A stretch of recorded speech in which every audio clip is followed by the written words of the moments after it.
अस्सलाम वालेकुम स्टूडेंट्स। आज का हमारा टॉपिक है Raoult's law when both components are volatile. ठीक है, आपने पहले राउट्स लॉ पढ़ा था, उसमें आपने राउट्स लॉ की काफ़ी सारी फॉर्म्स पढ़ी थी, लेकिन आज आपने राउट्स लॉ की वो फॉर्म पढ़नी है जिसमें दोनों ही कंपोनेंट्स ए और बी वोलेटाइल होंगे। वोलेटाइल का मतलब क्या होता है, मैंने आपको पहले भी बताया था कि वोलेटाइल क्या है कि वो वाले कंपाउंड्स इनके वेपर्स जल्दी बन जाते हैं, मतलब जो इनका बॉइलिंग पॉइंट इतना ज़्यादा नहीं होता, जो जल्दी वोलेटाइल हो जाते हैं, जल्दी अपने वेपर्स बना देते हैं, ऐसे कंपाउंड्स को आप क्या कहते हैं, वोलेटाइल। इस राउट्स लॉ की में इसमें जो आपने फॉर्म पढ़नी है, आप इसे एक ग्राफ के ज़रिए से डिस्कस करेंगे। ग्राफ अगर आपको समझ आ गया तो आपको सारा टॉपिक समझ आ जाएगा। इसमें आप देख सकते हैं वाज़ह कि आपको एक्स एक्सिस पर कंपोजिशन दी हुई है, मोल परसेंट, मतलब कि आपको ए और बी की कंसंट्रेशन दी हुई हैं, और वाई एक्सिस पे आपने क्या फाइंड आउट करना है, वेपर प्रेशर फाइंड आउट करना है आपने, मतलब कि विद रिस्पेक्ट टू आपने composition vapour pressure find out करना है कि ए का क्या है और बी का क्या है। इसमें आपने राउट्स लॉ पीछे पढ़ा था, राउट्स लॉ में आपने राउट्स लॉ का एक्सप्रेशन क्या पढ़ा था कि P is equal P not x1। इसे हम राइट कर लेते हैं, P is equal P not x1, P is equal P not x1। ये आपने राउट्स लॉ पढ़ा था। इसे आप इस राउट्स लॉ की इक्वेशन को अब आपने दोनों कंपोनेंट्स पे ए और बी पे अप्लाई करना है। कैसे लिखेंगे आप? फॉर ए के लिए आप इसे लिखेंगे P A is equal P not x A, और बी के लिए क्या लिखेंगे, P B is equal P not x B.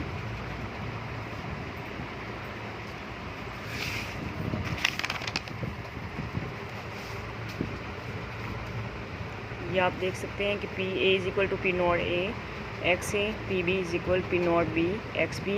अब टोटल वेपर प्रेशर के लिए आप इसकी इक्वेशन कैसे बनाएंगे, P T is equal to P A को, P T is equal P A plus P B, इन दोनों को आप प्लस करेंगे, पी ए को और पी बी को आप प्लस करेंगे तो आपके पास टोटल वेपर प्रेशर आ जाएगा।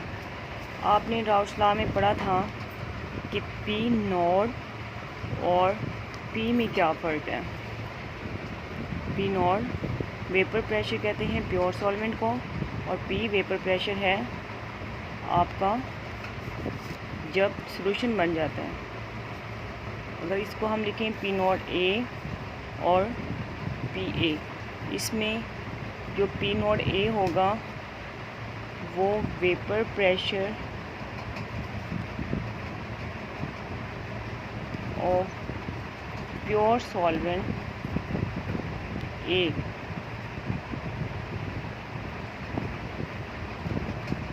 और जो पी ए होगा वो वेपर प्रेशर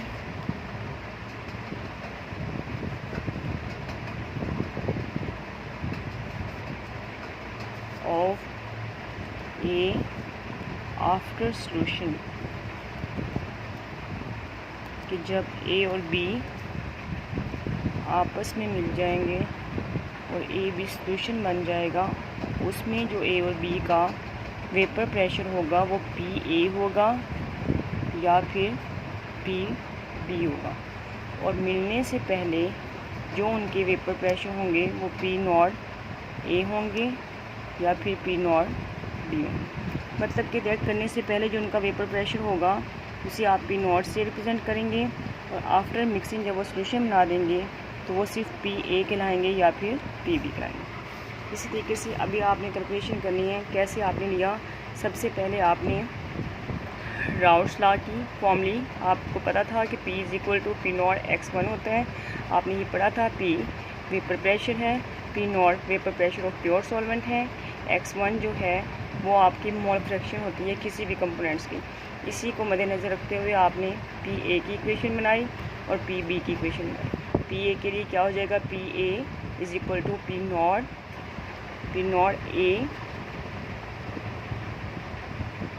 एक्स ए, और पी बी के लिए क्या होगा, P not x B, P not B, यहाँ पे आप बी लगाएंगे और एक्स बी, मीन कि इसी इक्वेशन को आपने ए के हिसाब से अप्लाई करना है तो इसी इक्वेशन को आपने बी के हिसाब से अप्लाई करना है। फिर आपने total vapour pressure find out करना है। उसके लिए आप P A plus P B, P A और पी बी को आप प्लस कर लेंगे। अब इसमें आपने क्या करना है कि इस इक्वेशन में आपने कहना है कि पुटिंग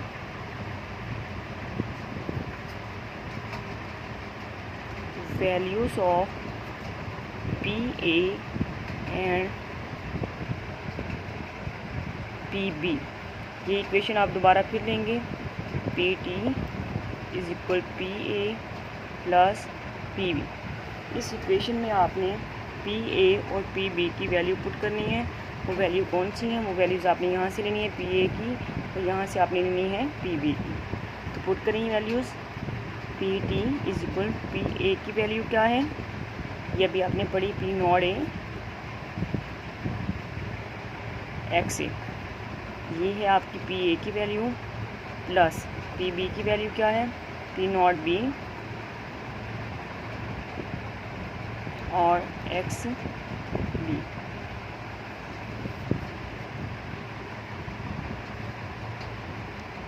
इस इक्वेशन को आप इक्वेशन नंबर 1 कहेंगे। यहाँ तक हो गया। आपने पी ए की वैल्यू बना ली, पी बी की वैल्यू बना ली राउस्लाव की इक्वेशन को देखते हुए। फिर आपके पास टोटल वेपर प्रेशर की इक्वेशन क्या थी, P A plus P B. फिर आपने यही values P A P B की वैल्यूज़ जो हैं आपने इस इक्वेशन में पुट की, तो आपके पास ये जो इक्वेशन बनी आपने इसे इक्वेशन नंबर 1 कह लिया। इसके बाद अब आपने क्या करना है, आपने लिखना है कि वी नो दैट, हम जानते हैं, आप पीछे पढ़ के आए थे, आपने ये पीछे पढ़ा था कि मोल फ्रैक्शंस का जो सम होता है वो 1 के इक्वल होता है। इसी तरीके से आपने यहाँ पे मोल फ्रैक्शन ली हुई है एक्स ए की प्लस एक्स बी की। तो हमने पढ़ा है कि मोल फ्रैक्शन का सम क्या है, 1 के इक्वल है। तो इस इक्वेशन से अब आपने क्या करना है, आपने एक्स बी की वैल्यू निकालनी है। एक्स बी क्या हो जाएगा, ये 1, ये एक्स ए यहाँ पे प्लस हो रहा है, इधर जाके एक्स ए क्या हो जाएगा माइनस एक्स ए। तो यहाँ से आपके पास कौन सी वैल्यू जाएगी, एक्स बी की वैल्यू आपके पास आ जाएगी। ये वैल्यू आपको क्यों चाहिए, क्योंकि आपने यहाँ इक्वेशन नंबर 1 में इस वैल्यू को पुट करना है। अब आपने नीचे क्या लिखना है, पुटिंग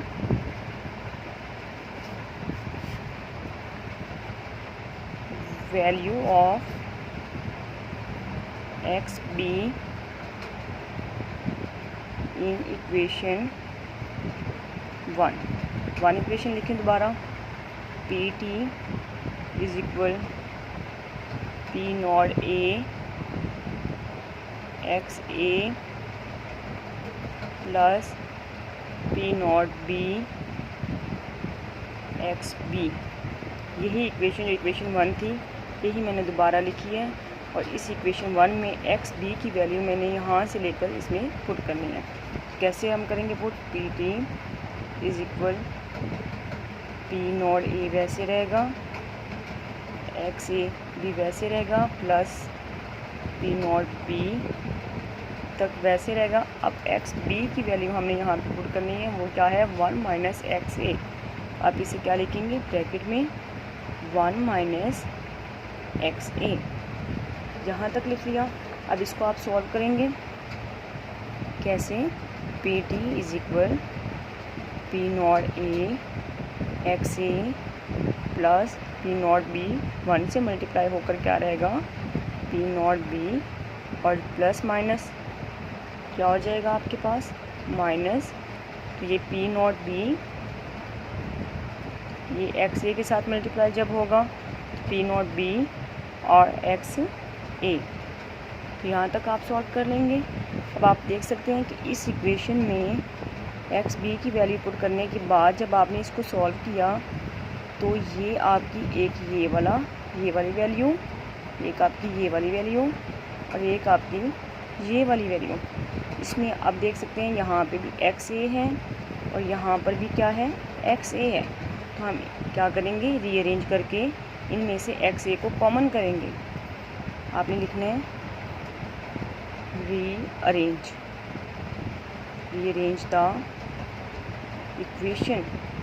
कैसे आप इसको रीअरेंज करेंगे कि आप इसे rearrange P T is equal P not a, ये जो माइनस वाला है आपका पी नॉट बी, ये इधर आ जाएगा पी नॉट बी, और यहाँ इन दोनों में से एक्स ए को आप कॉमन कर लेंगे, एक्स ए, और पीछे आपके पास इक्वेशन में सिर्फ क्या बच जाता है, plus P not be, plus P not be. ये इक्वेशन आपकी टोटल प्रेशर की आपने निकालनी है। आप देख सकते हैं कि ये सेम वही इक्वेशन है पी टी, और इधर भी आपका P T is equal P not a minus P not be. ये देखें P not a minus P not B, x A minus plus P not be, plus P not be. Same ये वही equation है जो आपने यहाँ पे drive करनी है। कैसे, मैं फिर एक दफ़ा से आपको रिपीट कर देती हूँ कि आपने सबसे पहले क्या करना है, आपने राउस लॉ में जो इक्वेशन पढ़ी थी वो इक्वेशन आपने ले लेनी है। उस इक्वेशन पे आपने क्या करना है, उसमें आपको पता था कि P जो है वो आपका वेपर प्रेशर है किसी भी कंपोनेंट का, और P नॉट उस प्योर कंपोनेंट का वेपर प्रेशर है, और X जो भी होगा वो उसकी मोल फ्रैक्शन होगी। ठीक है, इस साइड पे आपको P नॉट का और P A और P B का कंसेप्ट मैंने दे दिया है। इसमें अब आपने क्या करना है, इसी राउस लॉ की इक्वेशन पे आपने इसे P A के हिसाब से लिखना है, A कंपोनेंट के हिसाब से। तो आपने लिखना है P A is equal P not A x A। ये इक्वेशन A के हिसाब से ऐसे बन जाएगी, और B के हिसाब से आप इसे कैसे बनाएंगे, P B is equal P not B x B। तो ये A के हिसाब से बना लिया आपने, B के हिसाब से भी। फिर आप कहेंगे कि टोटल वेपर प्रेशर जो है P T इज इक्वल वो बराबर होगा P A plus P B के। अब आपने इस इक्वेशन में वैल्यूज़ पुट करनी है P A की और P B की। आपने लिखना है putting values of P A and P B। फिर दोबारा से आप ये इक्वेशन लिखेंगे P T is equal P A plus P B। इसी में आपने P T is equal P A की वैल्यू आप यहाँ से लेंगे, वो पुट कर देंगे, P B की वैल्यू आप यहाँ से लेंगे और वो आप पुट कर देंगे, और इस इक्वेशन को आपने इक्वेशन नंबर 1 कह देना है। फिर आपने लिखना है we know that X A plus X B is equal 1। यहाँ से आपने एक्स बी की वैल्यू निकालनी है, तो एक्स बी यहीं पर रहेगा, इज इक्वल 1 अपनी जगह पे है, ये प्लस एक्स ए है, इधर जाके माइनस एक्स ए हो जाएगा। यूँ आपके पास एक्स बी की वैल्यू जाएगी जो आपको इक्वेशन नंबर 1 में यहाँ पे पुट करने थे। अब आप दोबारा से फिर ये इक्वेशन लिखेंगे और लिखेंगे कि इस इक्वेशन में आपने वैल्यू पुट करनी है एक्स बी की जो आपने यहाँ पे निकाली है। यहाँ आपने फिर दोबारा से वही इक्वेशन लिखी, equation number 1 P T is equal P not A x A plus P not B. X B की वैल्यू आपने पुट की 1 माइनस एक्स ए, तो वो आपने पुट कर देनी 1 माइनस एक्स ए। अब आपने इसको सॉल्व करना है, ये वैसे ही रहेगा, ये भी वैसे ही रहेगा, यहाँ तक वैसे रहेगा। वैसे यहाँ पे आपने सॉल्व करना है, पी नॉट बी 1 से भी मल्टीप्लाई होगा, तो आपका पी नॉट बी जो है एक्स ए के साथ भी क्या होगा, मल्टीप्लाई। पी नॉट बी 1 से मल्टीप्लाई होगा तो पी नॉट बी रहेगा, और प्लस माइनस माइनस, और पी नॉट बी एक्स ए के साथ मल्टीप्लाई होगा तो आपके पास वैल्यू हो जाएगी पी नॉट बी एक्स ए। यहाँ तक आपके पास हो गया। तो आपने इस इक्वेशन में देखा कि आपके पास ये वाली वैल्यू और ये वाली वैल्यू में एक्स ए कॉमन है, तो आपने रीअरेंज करके इन दोनों को इकट्ठे कर लेना है और इसको अलग कर लेना है। तो आपने लिखना है rearrange this equation P T is equal P not A और ये वाला माइनस पी नॉट बी, ये इकट्ठे हो जाएंगे और इन दोनों का एक्स ए कॉमन होकर यहाँ पे आ जाएगा। पीछे इक्वेशन में आपके पास रह जाएगा प्लस पी नॉट बी। ये इक्वेशन आपने टोटल वेपर प्रेशर की निकाल ली है। अब आपने इस टॉपिक को ग्राफ से एक्सप्लेन करना था, तो ग्राफ से हम कैसे करेंगे, मैंने आपको बताया था कि ग्राफ में आपने एक्स एक्सिस पे कंपोजिशन लेनी है, कंसंट्रेशन, और वाई एक्सिस पे आपने क्या लेना है, वेपर प्रेशर। अब देखें कैसे है कि सबसे पहले आपके पास ए फॉर एग्जांपल जो है 100% है, ये आपके पास क्या है 100 है, और बी आपके पास बिल्कुल ही 0 है, मतलब अभी आपने उनका आपस में मिक्सचर नहीं बनाया। ए आपके पास 100 है, सारे का सारा आपके पास ए है, और बी आपके पास 0 है। आहिस्ता आहिस्ता जैसे ही रिएक्शन होगा इसमें आपका क्या होगा कि 10 डिजिट्स करके ए जो है वो कम होता जाएगा और बी 10 के हिसाब से आपका इंक्रीज़ होता जाएगा। देखिए यहाँ पे आपने सबसे पहले लिखना है A is equal to 100, B is equal to 0। Next point पे आपने क्या किया, ए 90 हो गया, बी 10 हो गया, ए क्या हो गया 80 और बी क्या हो गया 20। इसी तरीके से A 70 और B क्या हो गया 30। मतलब A जो है वो 10-10 के हिसाब से कम हो रहा है और B 10-10 के हिसाब से बढ़ रहा है। इसमें से एक पॉइंट ऐसा आएगा जिसमें दोनों 50-50 पे होंगे और लास्ट पे जाकर क्या होगा कि यही A आपका 10 डिजिट्स कम होते होते 0 पे चला जाएगा और B आपका 10 के हिसाब से बढ़ता बढ़ता 100 पे चला जाएगा। यहाँ से आपने ये बात नोट करनी है कि यहाँ इस पॉइंट पे आपका A मैक्सिमम था क्योंकि A 100 था और जैसे आप यहाँ पे पहुँचे तो यहाँ पे आपका B 100 है और A 0, तो यहाँ आपका B मैक्सिमम है। तो इस वजह से यहाँ पे आपने इस लाइन पे बताना है कि इस लाइन पे आपका P नोड A मैक्सिमम है। मतलब P नोड, ये सारी वैल्यू आपकी कौन सी है, P नोड A की है क्योंकि यहाँ पे B तो 0 है, यहाँ पे B की वैल्यू तो हो नहीं सकती, तो ये सारी वैल्यू आपकी P नोड A की होगी। मतलब आपका वेपर प्रेशर होगा प्योर कंपोनेंट का A का।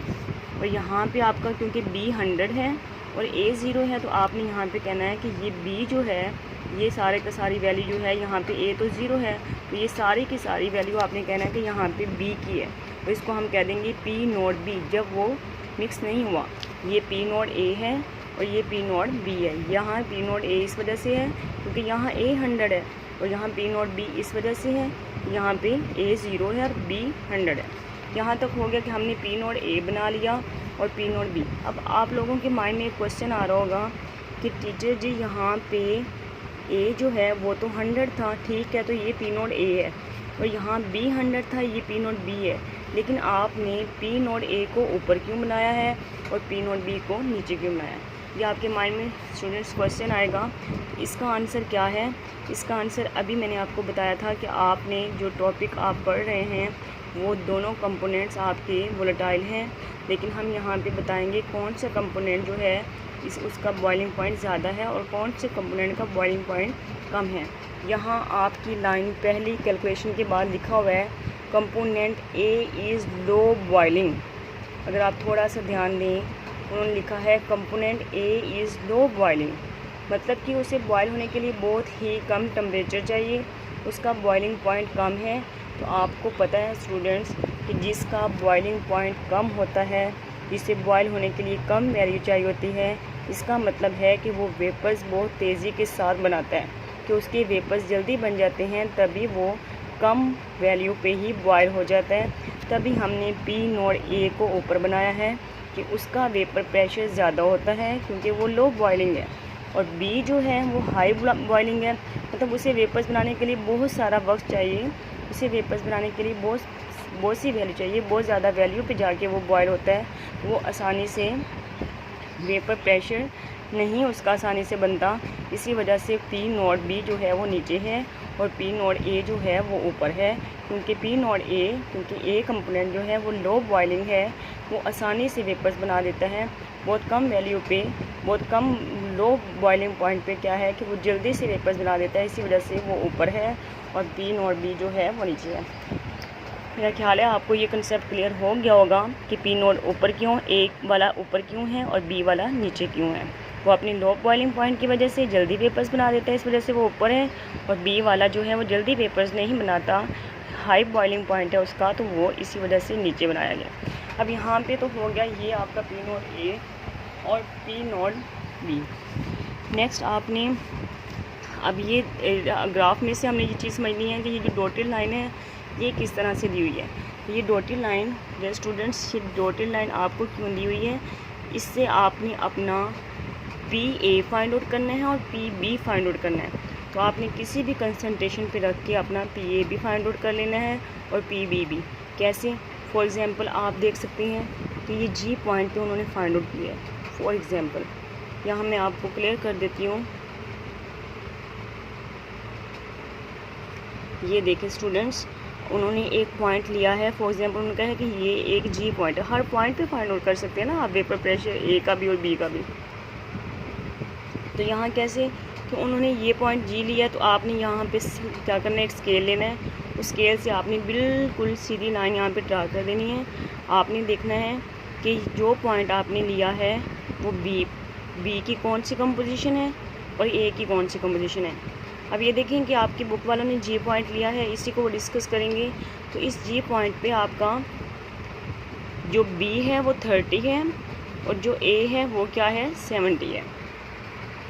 आप देख सकते हैं कि B 30 है और A 70 है। इस कंपोजिशन पे आपने कैसे फाइंड आउट करना है, आपने कहना है कि ये जो लाइन हमने ड्रा की है इसी लाइन को हमने देखना है। ये डॉटेड लाइन कैसे आपने बनानी है, इधर देखें, यहाँ पे आपका A 100 है, B 0 है।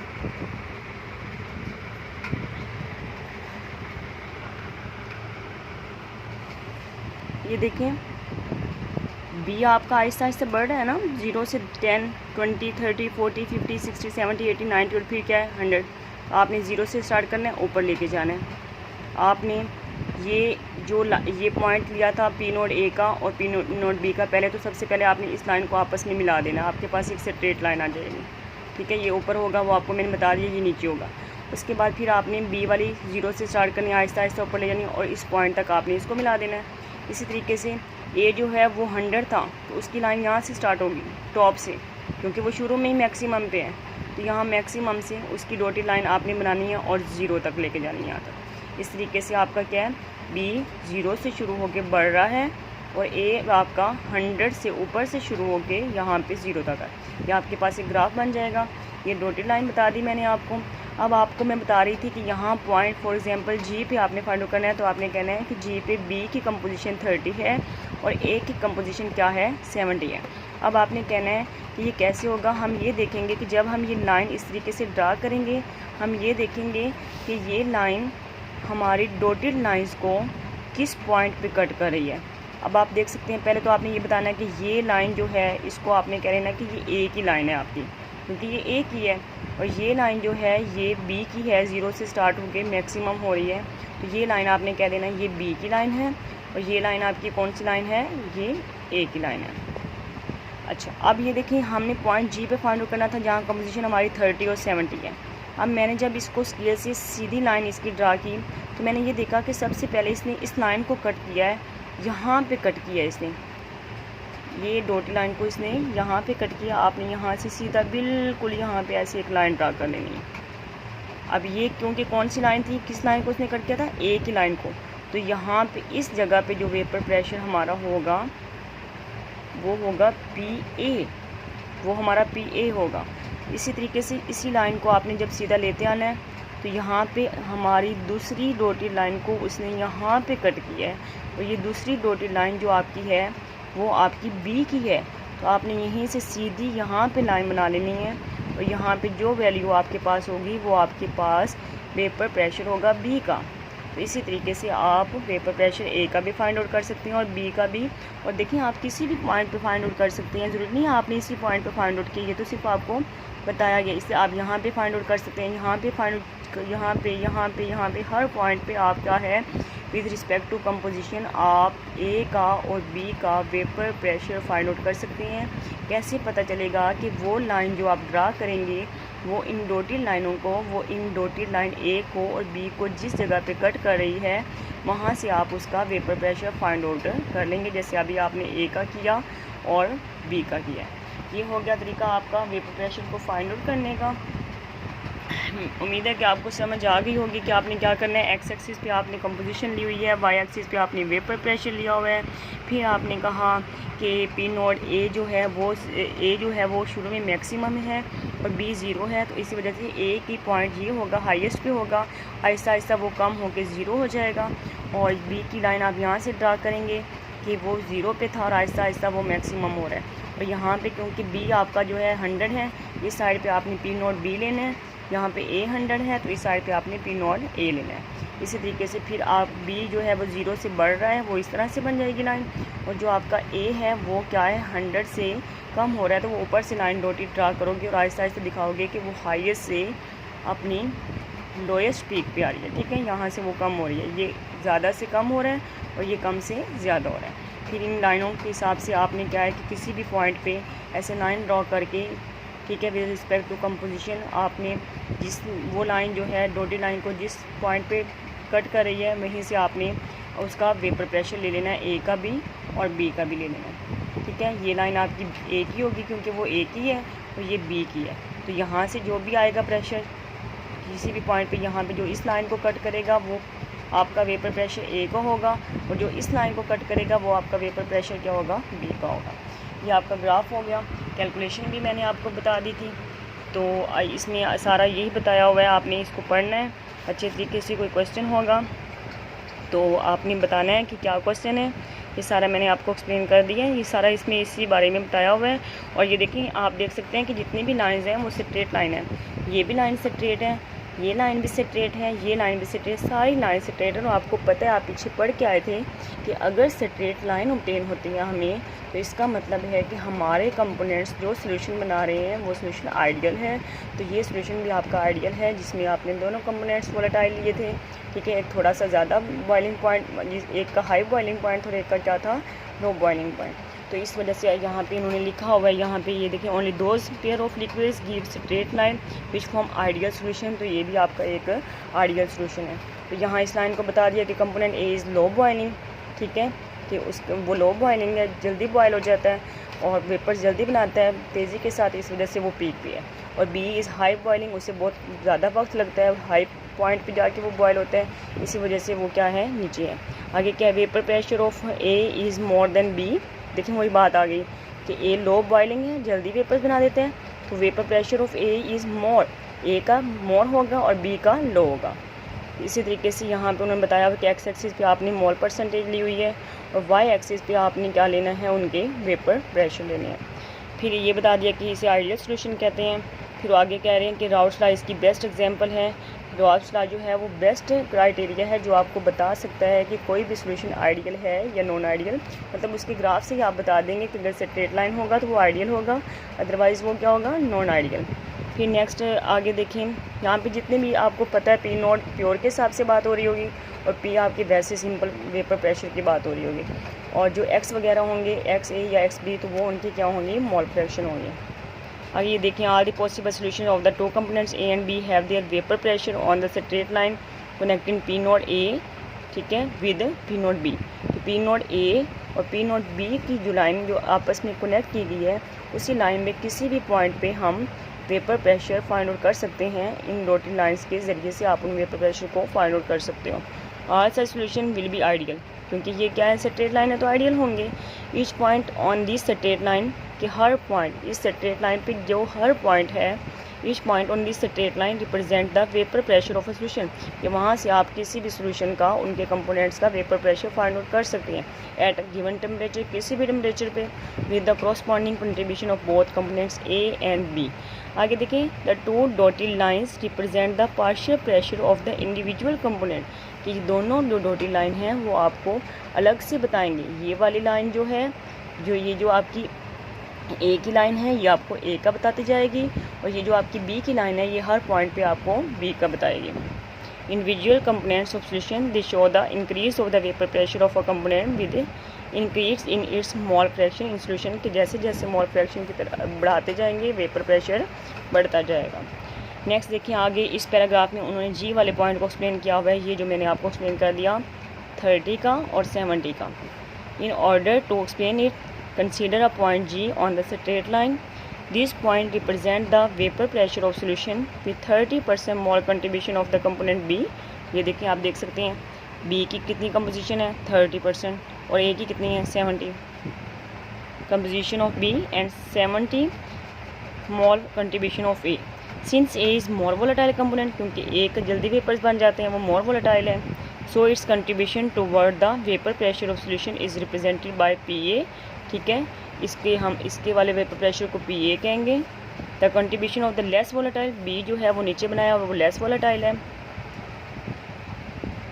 Less volatile component B is represented by PB, और उसके जितने भी वेपर प्रेशर होंगे उसको हम PB कहेंगे। Similarly we can calculate the relative contribution of A and B towards the total vapour pressure of solution by taking other points along the line joining P naught A P naught B। अब वो क्या कह रहे हैं कि ये line जिसने P naught A को और P नोट B को ज्वाइन किया हुआ है, तो इस G पॉइंट, इस 30-70 पॉइंट के अलावा किसी भी पॉइंट पे वो कह रहे हैं आप वेपर प्रेशर फाइंड आउट कर सकते हैं। आप ये देखेंगे, लाइन ड्रा करेंगे और ये देखेंगे कि वो A की लाइन को कहाँ पे कट कर रहे हैं और B की लाइन को, और आप इस तरीके से यहाँ पे स्केल के साथ पता कर लेंगे कि यहाँ पे वेपर प्रेशर A का क्या है और B का क्या है। आगे देखें, total vapour pressure of the solution PT corresponding to अब यहाँ पे ये जो पॉइंट है ये किसको एक्सप्लेन किया हुआ है, ये वो आपको ये बता रहे हैं कि टोटल वेपर प्रेशर, ये देखें हमने लिखा टोटल वेपर प्रेशर जो है वो सम है PA का और PB का। तो वो यही बता रहे हैं टोटल वेपर प्रेशर जो है आपने कैसे फाइंड आउट करना होता है कि जितने कंपोनेंट्स आप ले रहे होते हो आप उनको प्लस कर लेते हो। The total vapour pressure of the solution PT corresponding to the point G will be equal to the sum of the vapor pressure of the individual components PA PB। मतलब जो PB PT है वो किसके बराबर होगा, किसी भी point के, वो PA और PB को प्लस कर लोगे तो बराबर हो जाएगा। जैसे आपने यहाँ पे ये PB निकाला तो इनको प्लस कर लेंगे तो आपके पास टोटल वेपर प्रेशर आ जाएगा, जैसे कि आपको फिगर में दिखाया। यहाँ पे आपका टॉपिक एंड हो गया है, तो आप इसे रिवर्स करके बार बार वीडियो को देखेंगे, जहाँ से समझ नहीं आती आपने इसको समझ लेना है। इसके अलावा फिर भी अगर कोई आपका क्वेश्चन होगा तो आप सर को बताइएगा, सर फिर मैं आपको बता दूँगी, समझ आ जाएगा। ये सारा आपने रीडिंग कर लेनी है, ग्राफ के ज़रिए से सारा समझ लेना है। ये सारी कैलकुलेशन भी मैंने आपको बताई है कि किस तरीके से आपने PA बनाना है राउट्स लॉ को लेके, PB बनाना है राउट्स लॉ को लेके, फिर आपने दोनों को प्लस कर देना, उनकी वैल्यूज़ को पुट कर देना है, फिर यहाँ से आपने इस इक्वेशन से XB निकाल लेना है, फिर आपने इस इक्वेशन में XB पुट कर देना है। ये सारा फिर रीअरेंज करके आपके पास टोटल वेपर प्रेशर आ जाएगा। चलिए ठीक है, अल्लाह हाफिज़।